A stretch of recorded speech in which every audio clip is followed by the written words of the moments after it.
Hello, everybody. Hello. How's it going?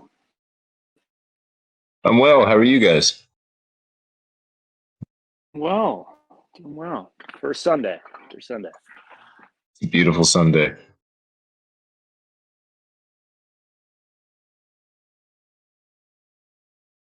I invited Ash to join us.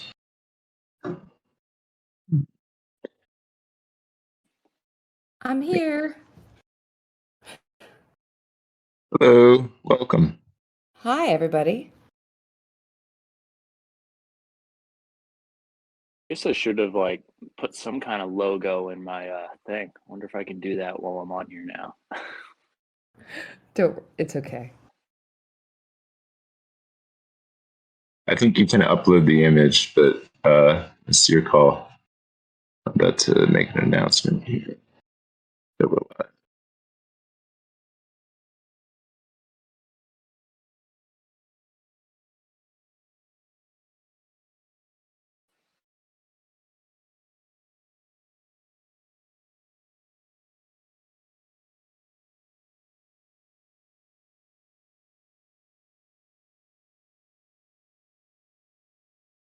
Announcement is made.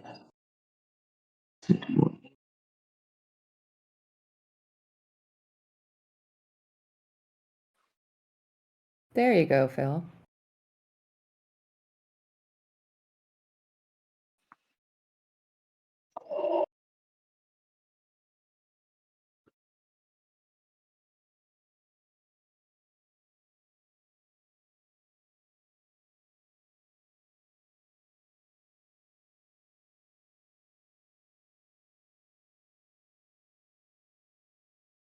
So I am just going to be here as moral support. This is going to be led by you guys in MythicDomain. So I'm just going to mute myself, and it's off to the races. Alrighty. So I picked you guys as the nonprofit of choice because I'm actually a music producer myself, and music really means a lot to me. You know, it's having something to turn to when you need to process emotions, things like that. So giving people access to that, I think, is an awesome mission. So if you guys could tell us more about that, that would be awesome. Well, first, thank you for picking us. You obviously already know the power of music, as you just mentioned, and that's obviously at the core of what we do. And so, uh, to your question, I think probably kicking it off with a little bit about what we do and sort of in describing the what by the most importantly the why. Um, so the brief history, because Ash on our team knows I can go long winded with the stuff, so I want to make sure there's room for questions and all that through here. But we started in '06. We've been at this since then. We now have 21 studios across the U.S., mostly in an after-school capacity and boys and girls clubs and youth centers. But we have our first one opening up partnership with a public school this year in North Carolina. I actually just got back from Milwaukee, where we have a new studio just opening that is in partnership with the Boys and Girls Club, but also in a public school that students will have access to all day long. But going way back into the bit of the why, um, I grew up in the Northeast, and I was lucky enough to have music programs in my school, but I could never access them because I can't read music. And that was pretty much the only way music was being taught is by sight reading. And it might as well have been ancient Sanskrit to me. It's just, it's not the way I learn, and I could never grasp it, even though I wanted to play an instrument. And so for me, music might as well have not been in the schools because it was taught in a way that didn't reach me. So fast forward up into high school, wanted to play drums. Parents were not keen on a drum set in the house. I picked up guitar and taught myself. I think I took one lesson, and then it was sort of the advent of YouTube, and I was able to kind of start learning through tablature and watching DVDs of concerts and things of that nature, and just taught myself how to play. So I represented someone who's interested in making music that just needed the resources and would figure it out on their own rather than maybe a path that was prescribed in a public school education, music education program. And then fast forward few more years, I left college, moved to California, and in pursuit of creative endeavors, I found myself in Santa Barbara, California, where I started as part of the Big Brothers program. And I had a young mentor and wonderful program, but for us, there was only so many times we could go bowling into the movies. And I found the best way I was able to connect with my little was playing music. Wanted to play drums. I didn't have a drum set, so we did what all musicians do, which is loiter in a music store and don't buy anything. Fortunately enough, the folks in that store were pretty cool about it, but that's the only place I could go and hang out with my little and get access to drums, where I could basically teach him on the demo drum kit in the store. That's really where the idea spawned, is why isn't there a place where young people can go, their hands on instruments, especially the instruments that allow them to make the music they want to make. So that might not be traditional band music. That may be more rock, hip hop, EDM, whatever it is. So a place like that didn't exist. So with very little foresight, I was 23 at the time. I got a small partnership and a little bit of space in a city teen center. Had some old equipment sent out from my mom and what little I could scrape together on credit cards, and opened the first Notes for Notes studio, which was really just a small mix room and a small track room with an electronic kit, guitars, a couple keyboards. And that really was the birth of the idea of an environment that would be completely free. It wouldn't cost any youth anything to come in. It would have those tools and resources that allow them to make the music they want to make. And most importantly, there would be someone there, a producer, that would help guide them through that process and help them in whatever way, and help them learn in whatever way worked best for them. We've then expanded into a local Boys and Girls Club. And then our third studio was actually us planting the flag in Nashville, Tennessee, and saying, but I think this needs to be in more places. Let's start expanding, and let's pick a place like Music City to do that. And then over the years, we've grown to 21 studios, to a bigger environment within our footprint in these clubs, which is a mix room, a track room, a large live room we call a jam room. And it's includes mostly guitars, drums, keyboards, synths, turntables, groove stations, small stage, little front of house, the mix room, the track room, mostly on a digital, so Pro Tools, Ableton, Studio One, Logic, and it's completely free for any young person to come in. I mean, that day, they can take a guitar off the wall, they can go into the studio, they can record within 5 minutes of being there, because all of our way of learning revolves around the studio. You're going to learn while you're making songs, even if you can only play one note at a time. For those that have heard the song Runaway by Kanye West, that's proof and point you can make a song off of one note. But we like to get youth hooked day one, with that creative process and making something, so that they come back the next day, explore more. And then really at the heart of what we do is it's freedom of access. It's freedom in the way they learn. As I mentioned, we'll tailor the learning experience to whatever way works for them. And then the core thing is we believe in freedom of expression. So within the studio, we're not here to censor their lyrics or tell them what they can and can't say. We want it to be a safe environment where they can completely express themselves. And oftentimes that opens the door between them and our producers to be able to really explore what's going on in other aspects of their life, not only creatively, but also emotionally as well, because at our core, it's that youth development aspect combined with music. So that's some of the why, some of the what, a little bit of the how. So I'll shut up there, and if there's more questions, or there will be, and we can rock from there. I really like how you said there's a big focus on empowering new musicians to create the music that they want to make. I feel like one of the big gaps in music education is that new people that are like trying to learn how to make music get kind of just forced down this path of playing all this other music that isn't what they want to play, and then it kind of ruins their inspiration. So I think that's a really, really, really good point of the mission. I appreciate you saying that. I mean, I think, if you want to get a youth hooked on something, you have to meet them where they're at. And if they have a spark for making music, you can kill that spark by pushing them in a direction that they don't want to go. I mean, they might not want to learn jazz standards if they want to make hip hop. So why push them in that direction and potentially away from music, or like me, into a point of frustration where you want to do music, but you don't learn in the way they're telling you you have to. So yeah, just meet them where they're at, give them those tools, and eventually they'll get curious about those other aspects. I mean, especially in hip hop, you can sample everything. Well, legally, that becomes a different question when you want to put it out, but you end up exploring other genres.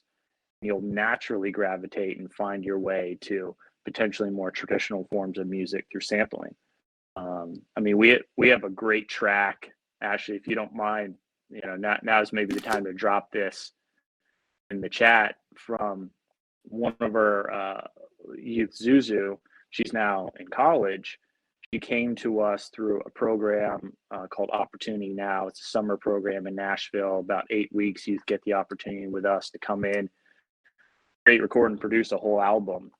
And mention this in the context of like different genres mixing together and sort of them being exposed to different instruments. Is don't teach saxophone in the studio.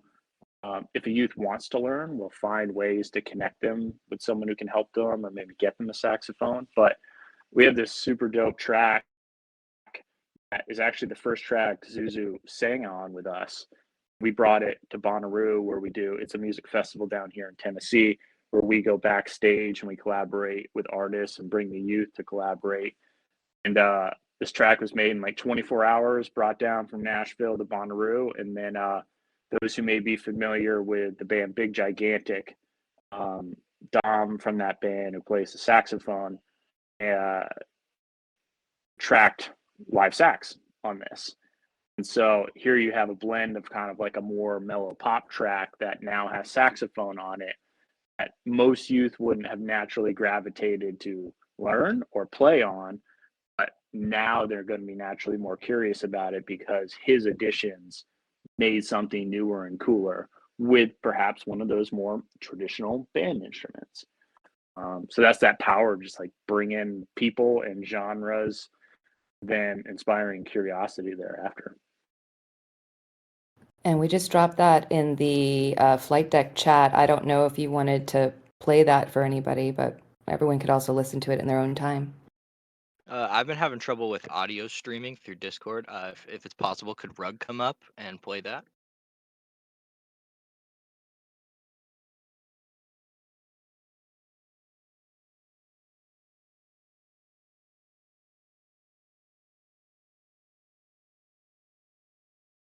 I don't think that he's able to come up at the moment, but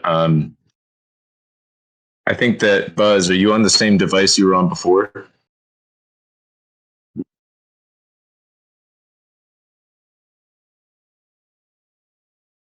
So Sorry. you're good. I've got my AirPods in, so I don't know how well it's going to play through those. So it may just be people, better for folks to kind of stream it on their own with a little bit of that backstory. Sure. You might listen to it differently. Yeah, link is in the flight deck chat, so please check it out.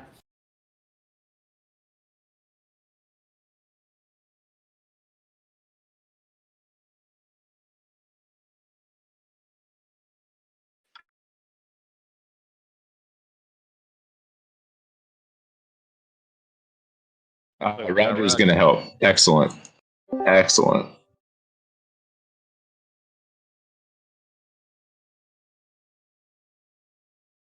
Yeah, Phil, they're just trying to get that set up to play. And I think now Zuzu was a member at Nashville for how many years? I think about 4 years. As I mentioned, this was like her first time singing on a track with us on this. She's also in the video that we put out last year, her and Tay, two other now alumni of the program, with very different experiences, very different backgrounds. But this track still sort of just embodies collaboration.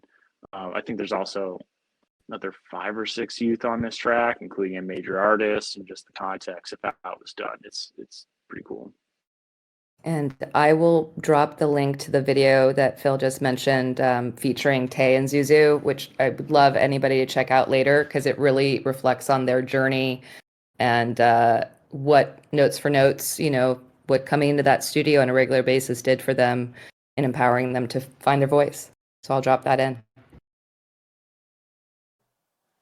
Okay, and then can everyone hear me? Yep. Yes. Okay, perfect. All right. Yeah, if everyone's good to go, I can start playing that now. Please.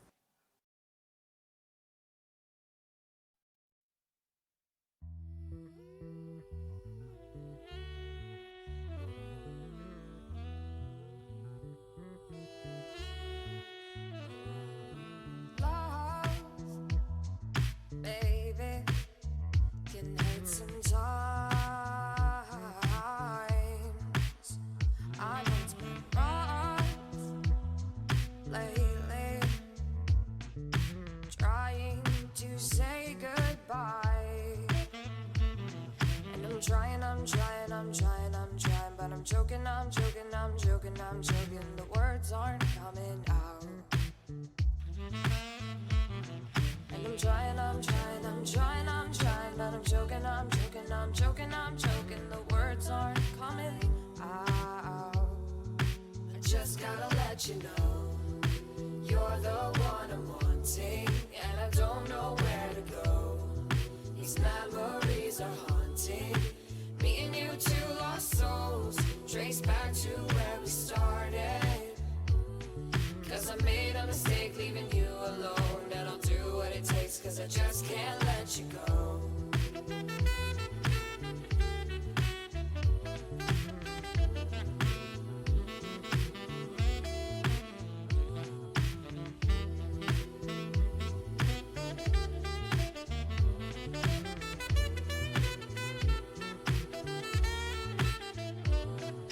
Trust me, baby, you were hard to find. I'm hanging between the truth you need, and every time we try to leave, we lose our peace of mind. And I'm trying, but I'm joking, the words aren't coming out. And I'm trying, but I'm joking, the words aren't coming out. I just gotta let you know, you're the one I'm wanting, and I don't know where to go. These memories are haunting me and you, two lost souls, trace back to where we started. Cause I made a mistake leaving you alone, and I'll do what it takes, cause I just can't let you go.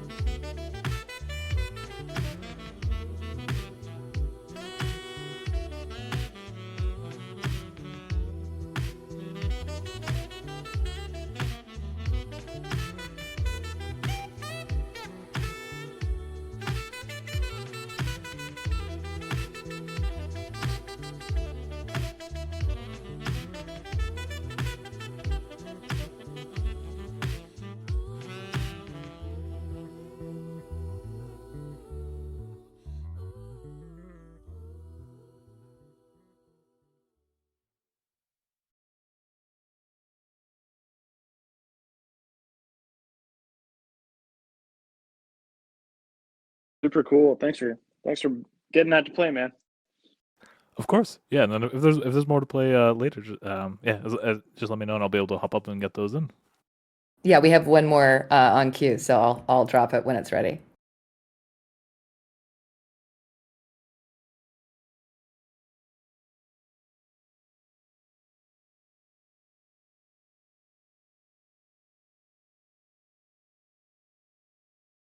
So for the $100,000, could you guys say specifically how would that help you? What would you guys do with that money?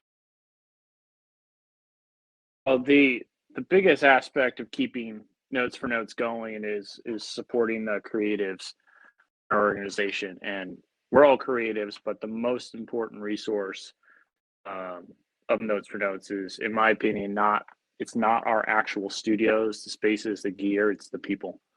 And for us, our people are producers. Um, we hire producers to be in the studio with experience working with youth, but most importantly, are the ones that can connect and engage. Our tagline is actually producing tomorrow's musicians. So in one way, that means making more musicians for the world, and on the other side, it means producing them. And that job of a producer is to get the best out of the artist, not only artistically, but also emotionally, because we are working with youth. And so the most important thing our team does is engage them, coach them, guide them, give them direction, again, artistically, but also be there for them as a mentor as well. And so, transparently, the biggest part of our budget is people. It is our producers who've chosen to make their life's work working with children and helping them make music. And so for us, it's our team to be able to support these creatives to be in the studio directly working with youth. There obviously are aspects of this funding that can help us with some much needed tech upgrades. New computers and computers constantly going offline with the amount of studios and tech we have are important. So a portion of this is going to go to being able to upgrade computers in our studios, and then the rest really going to be able to support our team to be producers in there working with youth. That's awesome. I love that. Just one note on that, and I think Ash can speak to this too, is that within the nonprofit space, there is kind of this stigma around air quotes overhead costs, and a lot of times staff, funding, salaries, personnel, all that gets lumped into overhead, and a lot of times funding is in a lot of big foundations like directed specifically at a thing like we want you to buy 5 new computers or build this building or all these things. Oftentimes, what's forgotten in the nonprofit space is the people. Because for us, if all of our resources just went to building studios physically, the walls, the gear, all those things, like, that's really cool. And youth would have a place to come into, but there's no one there to show them how to use it, to teach them, to guide them, to be a mentor. I mean, we've seen situations in, frankly, some of the boys and girls clubs where we've come to them or they've asked us to come in and build a studio because at one point they had a donor that said, I'd love for you to have a music room or a tech lab or something of that nature. And so all the resources go into building it. Keys get passed to that boys and girls club. The ribbon gets cut. Everyone's happy. The youth go in. And before you know it, stuff starts getting broken. Stuff starts getting outdated. The youth don't have anyone to show them, in our case, how to mix, engineer, produce music. And so that initial excitement of these resources quickly die away. They don't know how to use them or they don't know how to take care of them. And sadly, in the nonprofit space, a lot of funds are directed towards the stuff. And the stuff is great, but it's only a piece of the equation. It's really the people that are there to help guide them the rest of the way using the stuff. And so for us, I mean, we're fortunate with our business model, since we build in boys and girls clubs. We don't have rent, we don't have utilities, we don't have a lot of those traditional and really actually traditional overhead costs, being rent, utilities, things of that nature. So much of the equipment we get donated. Like Gibson gives us all our guitars, DW our drums, Pro Tools licenses, Ableton, Logic, Native Instruments. Like so many of the partners we have give us the gear, so we don't always need funding for gear. With the one exception, as I mentioned before, being computers. We've yet to get Apple to donate a single computer to us.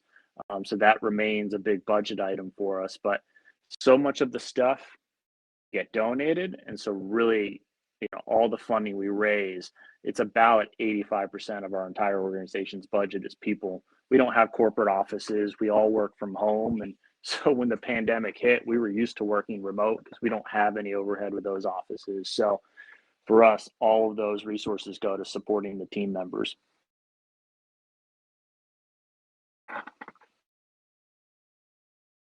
I think, as the fundraiser, as the director of development and crypto giving, I think what Phil was kind of speaking to are the challenges we have around, providing or securing funding for producer salaries, because it's, sometimes it can be hard for a donor, a grant maker to understand that, you can give us 500 guitars, but if there isn't someone there to really make that guitar magical, and that now a youth can do anything they want to do, they have all the tools and resources, not just the technology to record, but a producer there to support them.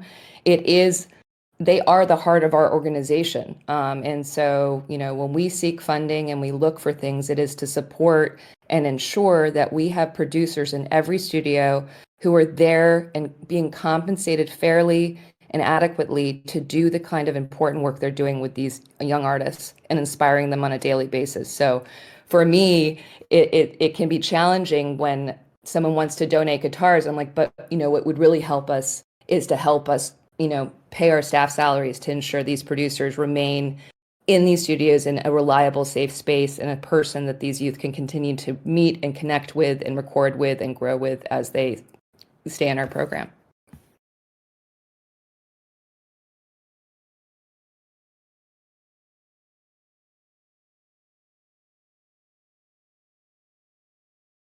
I did, just so everybody know, I know there's a number of you already in the flight deck chat, but I did drop a number of, the things that make Notes for Notes different, which Phil has touched upon, like the producer and the artist, learning how you learn, that we are always free to members, any aspiring artist, any curious artist, any youth who goes, I don't know if I'm creative or not, but sees through those windows, sees that technology, sees these youth jamming on a stage and goes, I want to jump in there. And we never want anything to be a hurdle to that. So we want to always have our doors open, figuratively and literally, for youth to come in and explore and find their voice. I can speak to, I don't think Phil's touched on this yet, our remote programming, which we had created within a month of the pandemic, forcing the extended closure of our studios. And Friend Digital allows us to reach youth beyond our studio walls, who may not have otherwise been able to participate and learn and explore, let alone collaborate with youth across the nation. And I think one of our success stories, and this is personal to me, is we really wanted to see how this works for a youth who's never been able to be in one of our studios, who's never had any training. And so we actually, my stepdaughter lives in the Cayman Islands, and we linked her up with a producer in Brooklyn. And through that relationship, and I drop shipped her a USB microphone and a guitar.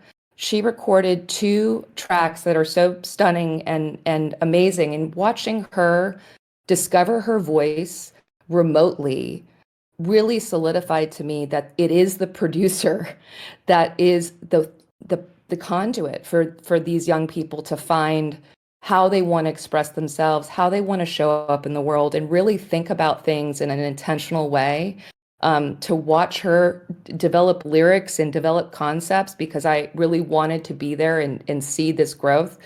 It was exponential. I've never seen her participate in any kind of extracurricular activity that has instilled and fostered a level of confidence that she would never sing in front of anybody. And then here she is dropping vocals that are remarkable for someone who's had no training, and then to be encouraged and inspired enough to go, let's do this. I'm going to find that link and drop it. And full disclosure, it is my stepdaughter, but I do feel like it's a testament to the power of this program and the producers and our ability to reach youth wherever they are. Do you mind if we share one more song just on that thread? Ashley mentioned that, when the pandemic hit, we kind of had to pivot, as a lot of organizations did, to kind of keep their mission not only afloat, but in perpetuating what we actually do. And so when all of our studios temporarily were forced to close, and it was March 17th, 2020. We pretty quickly created a digital version of our program. And honestly, this is a way, not only this community, but as we've gotten more into NFTs and crypto and accepting donations in crypto, it's a way for a broader community to engage with Notes for Notes and help the youth we serve, because it can be done remotely. You don't have to live in a studio city where our studios are, because remote production of utilizing Zoom and other video conferencing, and then cloud storage, and in some cases programs that allow you to produce together in real time. We kept making records remotely with our staff, again, being the most valuable resource, still Zooming, songwriting with youth, producing remotely, passing files back and forth, just as Ashley described with her stepdaughter, who made some killer tracks. But we actually scaled that into a digital program where we're able to partner with some cities and do some summer programs with youth. We're actually now in a couple schools where our team members remotely go into classrooms. Students have laptop, keyboards, headphones, USB mics. And in the case of, one in Pittsburgh, we're working with a school there in which one of our producers from Atlanta, one from Nashville, one from Detroit, literally Zoom into the classrooms, teach a graded class that we've developed on music production and music history. And over the course of a semester, all youth make an original song. Like, we're in schools remotely, but that started when we started doing some summer programs, and one with the city of Los Angeles. And this track, that if you could drop that in, Ash, What My Heart Wants, that was made with youth, little $50 USB mics, working with our producers. So if we were able to play that one, I think you'll get a sense too of still the quality that can be pushed out. And a lot of these youth were first time music creators. It's in there if you want to play it.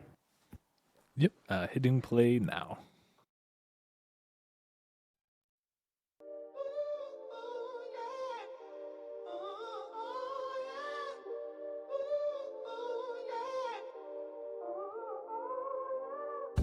Everything feels so strange, but I don't want things to change. Then let me we won't share, only made the same. But I prefer that than what we became. I regret all the wasted time. You do nothing but cause me pain. I hate what my heart wants. I don't wanna let you go. I wanna move with now, but I'm afraid to know. I hate what my heart wants. I don't wanna let you go. I wanna move with now, but I'm afraid to know. When we first met, you said I was who you loved, but I couldn't help doubt growing inside of me. Felt like I wasn't your only love, consumed my feeling to make you stay, suffocated under the mask I made. I hate what my heart wants. I don't wanna let you go.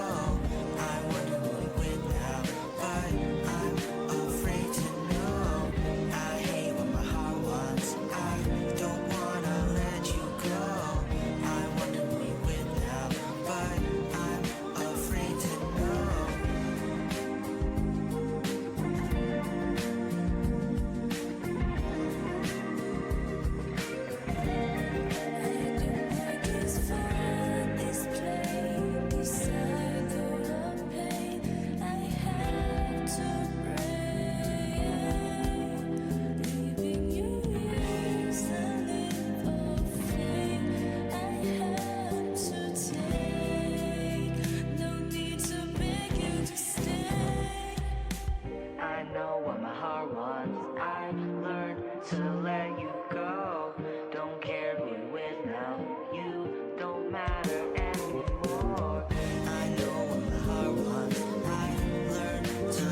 After listening to that, I also want to share. I know sometimes like impact reports and things they're not as sexy as the track, but I want to just drop one in the chat that is from Hire LA's Youth, which is the partnership with the Mayor of Los Angeles office.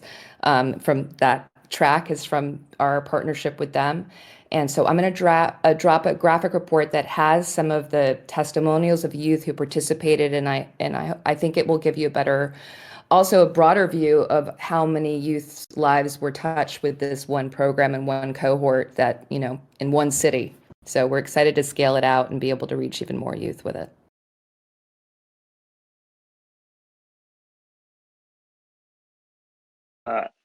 MythicDomain, are you cool if I talk a little bit about why Notes for Notes got into blockchain and Web3 and all that? I don't know if you have some other questions that go that direction, but I can totally jump into some of that if now's the time.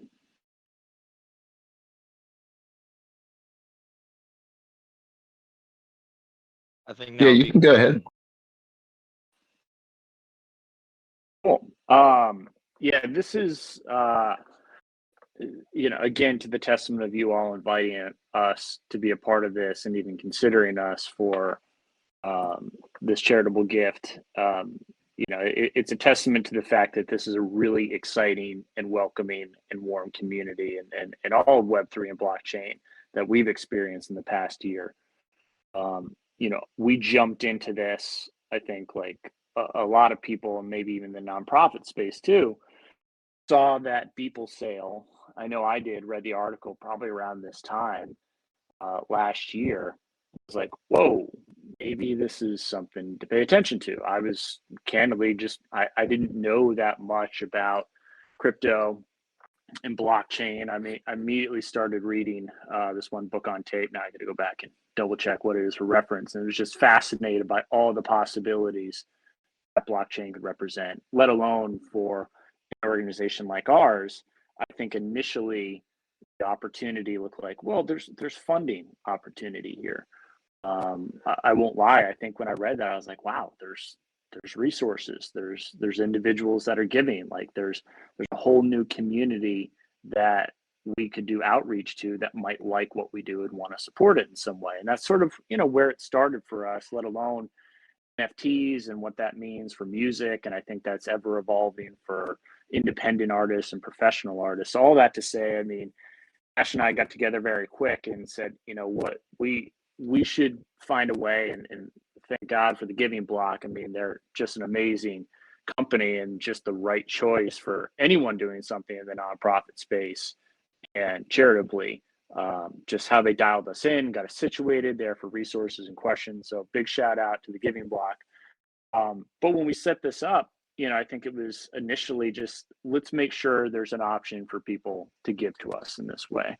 But as we started learning more about it, there's a couple things that emerged from it, but especially in terms of strategy for us.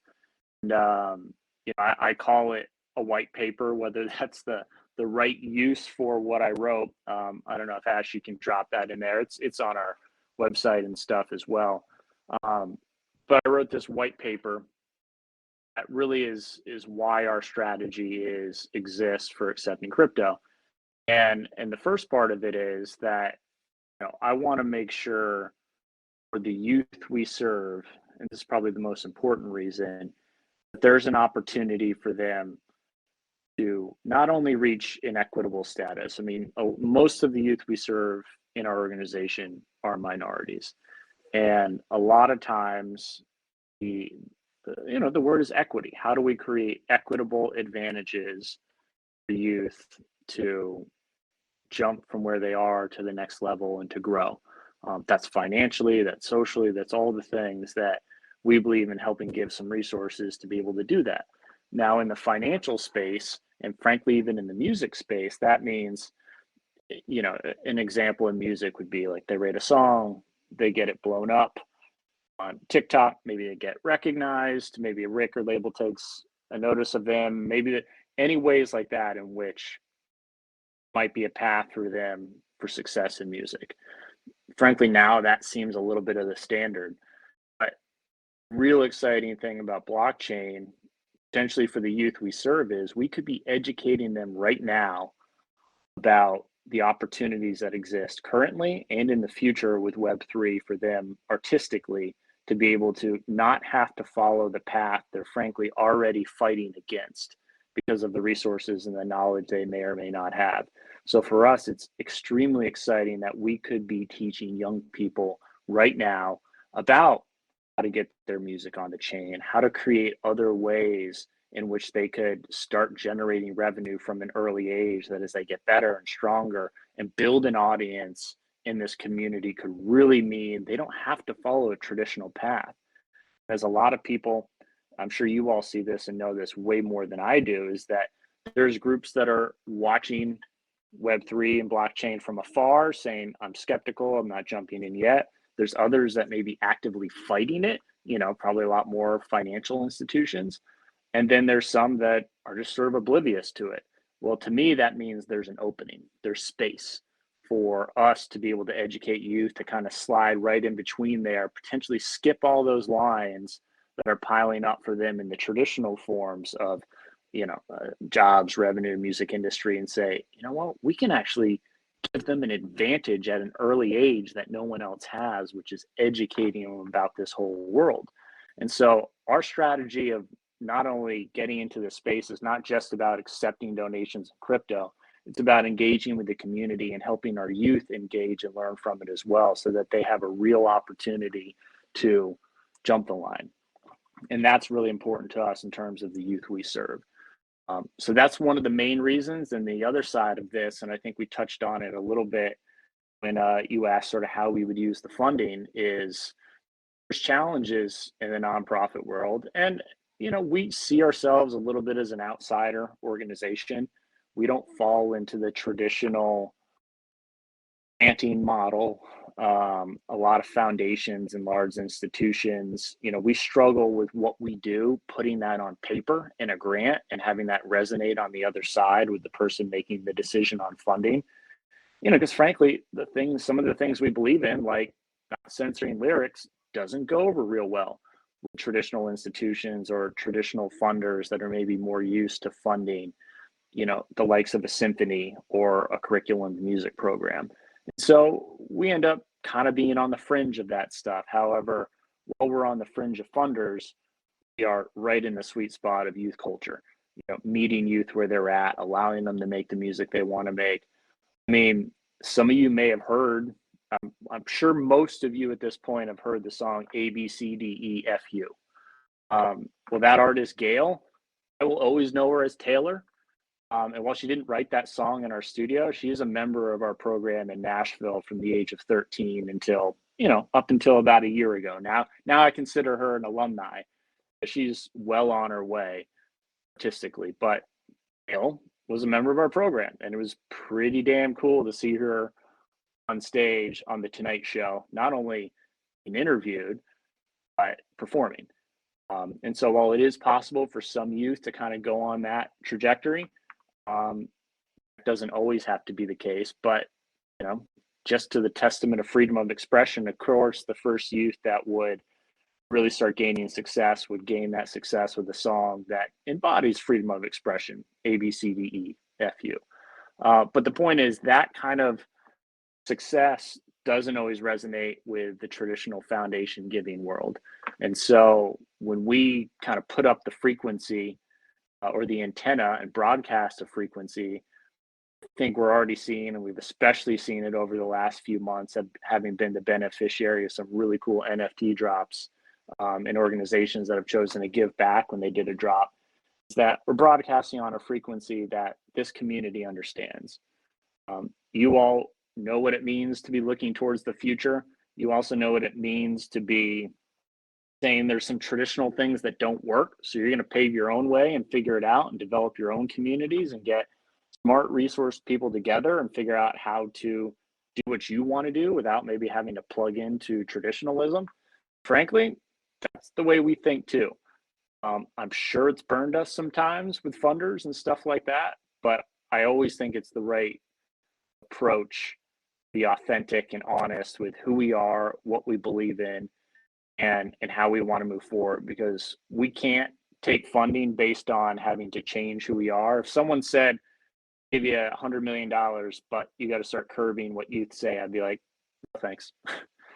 I'd rather be underfunded, but true to our mission. And that's always served us well. It means there's probably in cases we could have grown quicker. So even circling back to what we use the funding for is like, I want people that support us to support what we stand for. We're more than just cool studios. We're a group of passionate producers and artists that believe in giving young people a voice. And wrapping this up, I think this is what Web3 blockchain community really represents, is giving people a voice and helping them find their own path, even if it's very different than what exists in current, whatever current industry or sector you're in. And the fact that this community would say, we want to give away a large donation, this embodies that. And so, and that would thank you. And we're just continually learning and very excited about it. And I'd like to add to that. I mean, what's really been, I think, one of the most inspiring things about being in this space as a fundraiser, but also as a community member, is seeing the power of the collective to give and support causes they care about, understanding that it allows us to achieve our mission and work toward our mission without having to course correct and fit in guidelines and things that Phil was just speaking about when it comes to grants, or we have to create a project and we have to jump through all these hoops. And all we really want to do is ensure that our program is there, our producers are there, and our youth and any curious, interested youth can access us. And so this type of funding and these types of donations from collectives of everyday people ensures that we're not having to kind of, bow down to large donors, who someone's going to give us $500,000. Well, we will have to adjust. And like Phil said, we don't like to do that because we want to ensure that our mission and ethos stays consistent. So putting this kind of power of donating and understanding that you're having this massive impact because you're doing it collectively, I think sometimes is lost. Nonprofit fundraising is a really challenging space. And what we've received in the past 6 months alone has allowed us to ensure we could continue to build kind of the vision and future and work towards that in a way that feels authentic. And it's entirely thanks to the NFT community, because in the pandemic, as I'm sure everyone understands, arts education funding became very, very low on the priority list. And overall, just as a side note, traditionally in the US, I'm only speaking into the US and the US fiat giving, in 2020, there were over $470 billion given. 4% of that was to arts, culture, and humanities. 19.47 billion out of all of that was arts, cultures, and humanities. Bottom three with environment and to individuals. And that was down 7.5% from 2019. I know these are metrics, and I'm kind of the nerd on the team when it comes to data, but I think this is a really important point because this community cares about creators and it cares about empowering this next generation in a way that we aren't seeing in traditional funding. And so I really am inspired, and it's donors and youth like Nyla Hayes who have continued to support us and kind of show us the way. And for her to be donating to us and supporting us as now a 13-year-old NFT artist who has been able to explore her passions and just find new ways and run with it and using that to uplift others, that is the strength of this Web3 and NFT community. I mean, we've just been floored by the generosity and the support. And I mean, Phil, I think it would be worthwhile really, talking about Warp Sound and the Warps NFT and that partnership, because it does show this ability for us, unlike some other nonprofits, we're able to really engage with the community here because that's important to us. We've found our people here, and we want to ensure that we are providing and feeding the ecosystem just as much as everyone is giving their time and talent and these large donations to support us. So would you talk about Warp Sound for a sec? Yeah, and I'm going to mention two things in this, which I think are important that I wanted to make sure I said before we wrapped up. But one with Warp Sound, if some of you may be involved, know about it, they did a really cool drop recently, and their whole thing is based on with PFPs and being those traits get fed into their proprietary AI, which then generates a song from the traits of that randomized character. Then those songs are owned as with each individual as part of the NFT, but that there's been a large portion of all the owners that have said they will donate those stems and songs to Notes for Notes Youth to be able to make music out of. And while Warps gave us a couple NFTs for us to be able to have it and share across the organization for youth to use, well, that catalog of songs has gotten even bigger because the Warps community and individual owners have agreed to share the rights and those songs with our youth. And that's just super cool way for it to not just be, a donation and that's it. It's like we're a part of that community now. And let me say, like, regardless of what happens here, because I know it's a vote at the end of the day, we'd love to find a way to be a part of this community still with you all. I was even thinking like some cool ideas could be, maybe youth making a song for each tribe, like the quote unquote walkout song for a tribe. But the important thing to us would be to compensate the youth to do that. Maybe it's in crypto, maybe it's in fiat.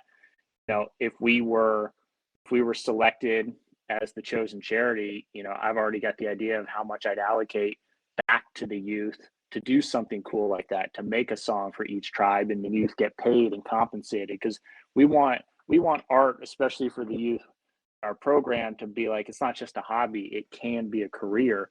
In order to feel like a career, you have to get a taste of what being paid to do it is like. And so that's just one idea. Like, it could be cool to have walkout songs for each tribe. And so that's something we would do as part of this donation, is allocate some back to our youth to do things like this with the community. I also want to say, just on the whole aspect of nonprofit space is very competitive, as you heard Ash say, especially in the arts, because we're fighting for a much smaller piece of charitable giving. Again, this, I hope this comes off as sincere, because this is not to sway, and I hope maybe it's an ethic that could carry across within this, is that even if we were selected, all of the charities that you all and the whole Space Pogger community has chosen are worthy of this donation. No, so more one of the others. It's going to be up to you all to kind of figure that out. I would just know that if we were selected, I want to make sure each charity would get something like, everyone would get $1,000, no matter what. And so we'd voluntarily take a little bit less so that you all can still give something to everyone, because everyone is worthy on this. Everyone deserves something to help their mission proceed farther, and everyone would use the resources differently. But I know what it's like to feel like you're in the running for something, and I would just want to make sure that we would take a little bit less so that everyone could get a little bit of something. So that's just sort of an ethic we carry, and I think a lot of people in the nonprofit space do as well. Yeah, and I think it's particularly the nonprofits who have entered the crypto space who believe this abundance mindset, and that's why we talked about doing this. Is we truly believe that by uplifting and supporting and collaborating with other nonprofits, that we're all going to be able to do more work, better work, and really uplift communities around the world by approaching it in a way that is no longer the Hunger Games of fundraising in the nonprofit sector, which is what has been the traditional methods for all of us. I really love the way you guys are approaching all this. You guys really kind of summed up like the whole magic of this tribe leader kind of nonprofit initiative that we set up, where the tribe leaders really got to find a cause that they align with, and help drive that cause and helps everybody get involved. And I think that's really awesome. Thank you. We were so, I have to say it's really been awesome to be on Twitter and just discovering all of these communities, because there's so many doing, leading with philanthropy, and this kind of idea that there's all this ability to do things that you may not have otherwise been able to do. I mean, I know in my lifetime, I couldn't have turned around and been like, I want to give $100,000 to some nonprofits as a single donation. So this is just so powerful that what you are doing in this community, and we are here for it. And that's why, like, even if we are not selected, we're just excited to be on your radar and hopefully to find ways that we can collaborate and support your community and efforts as you move forward as well. So do we have any questions from the community? You could drop them in the flight deck chat. I'm gonna open that up here for like a minute or two, see if we got any. I haven't seen any questions come in yet, but I was dropping a lot of information as we went. And I don't know, Phil, if you saw, I did share kind of like what makes, who we are as far as the main things around free expression and studios, and that we're more than music and all those things. So if anyone has any additional questions, and if, you can't form them quickly here, please feel free to reach out to us on Twitter at Notes for Notes, and DM us or tag us. We're always happy to answer questions and shed more light on our program. And also, we always love ideas from the community that we can kind of play with and inspire our members with. So please feel free. And I think I mentioned this when I joined this channel, that I did not change my profile name to Buzz just for in honor of this, but it actually is my family nickname. And so, of course, the universe would have it that the B Tribe picks us. And actually, my family nickname is Buzz. No idea where it came from, but it's still to this day is what my family calls me. And also, Phil, but Buzz, you'll appreciate Chiller B. Mythic Domain said it was meant to be BE. You love your punny. You love your punny dad jokes.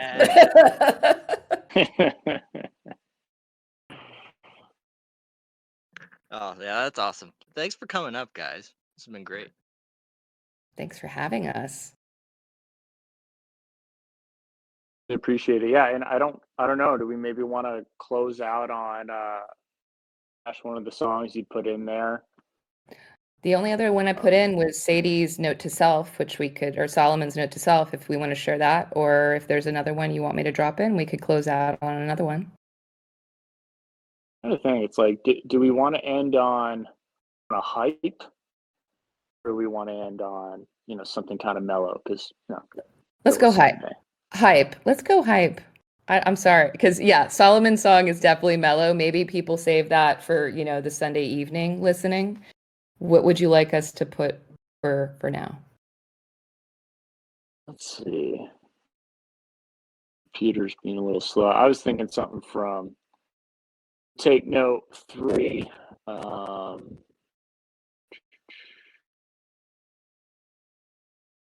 Let's see. I'm gonna I had dropped it in. Obviously, I can go ahead and drop it in the chat. So this is more sort of a little bit of Latin flair, but actually came out of our Nashville studios by one of our alumni, Tay, who's in the video. And the youth goes by Saucy J. So just drop that in there.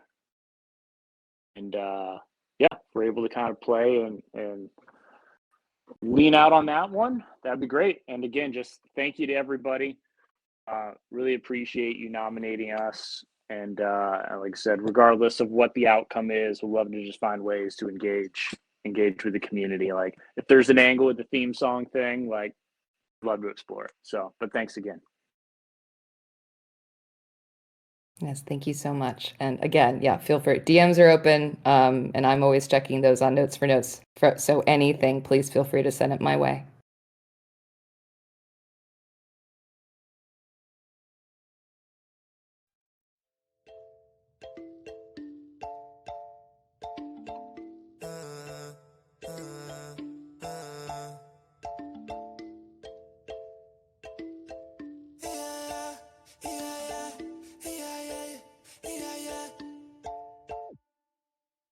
It's a party, we vibing, we dancing, excited, aggressive.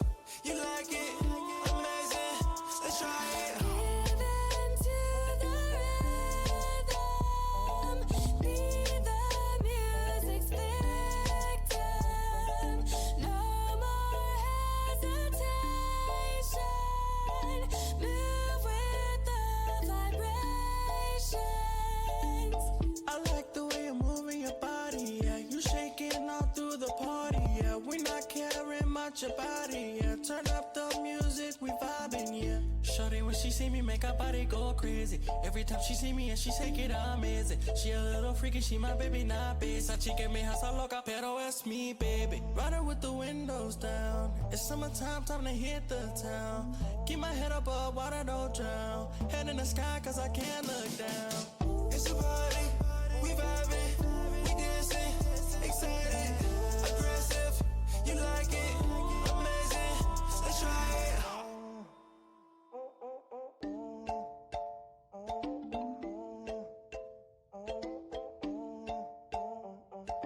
Give into the rhythm, be the music's victim.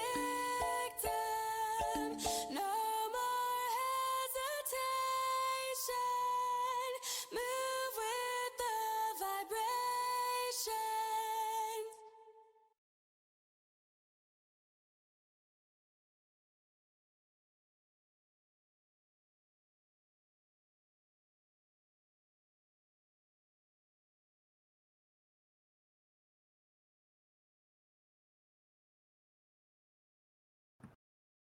Well, thank you. I want to be mindful of everybody's time, and we really appreciate you joining us on a Sunday. And have a beautiful rest of your day. And Chilla B, do you have any closing?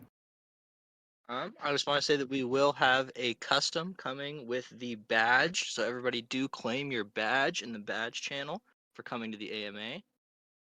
And also for the charities, we approved a vote earlier, so each charity for their tribe that they line up with is going to be receiving a Space Pogger from that tribe. I don't know if we've ironed out exactly how we're going to be transferring those, but we will be in contact to do that shortly. Amazing. Oh, our NFT collection is growing. We're so excited. Awesome. Well, thank you all. Sounds like there's at least got to be B Tribe song we work on. Looking forward to that. Well, thank you so much, Awesome. everybody. Well, again, Yeah, thank you all. we'll catch you next time. Yeah, thank you guys. Thank you guys so Thank you all. much. Bye. Bye.